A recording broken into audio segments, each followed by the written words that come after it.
En Ukraine, les frappes russes se poursuivent sur les villes, notamment à Mykolaïv dans le sud, touché hier en fin de journée avec le bombardement le plus violent depuis le début de la guerre. Selon les autorités ukrainiennes, au moins 2 habitants ont été tués. Volodymyr Zelensky appelle les habitants de la région de Donetsk à fuir immédiatement pour, dit-il, échapper à la terreur russe. Lucie Ripal, comment interpréter la déclaration du président ukrainien ? Des bombardements quasi quotidiens, des immeubles dévastés dans la région de Donetsk.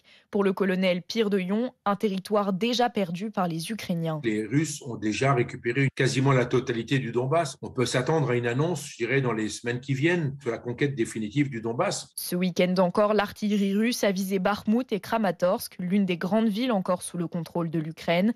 Selon le colonel Pelistrandi, la bataille du Donbass n'est pas finie. C'est vraisemblablement la prochaine cible de la bataille pour conquérir totalement le Donbass. Ça veut dire se saisir de cette énorme agglomération industrielle autour de Kramatorsk, c'est-à-dire des combats dans des zones urbaines avec des usines, des mines, et donc une difficulté majeure avec le risque de perte très importante. Face à l'avancée russe, le président Zelensky appelle les 200 000 habitants, dont 52 000 enfants toujours présents, à fuir.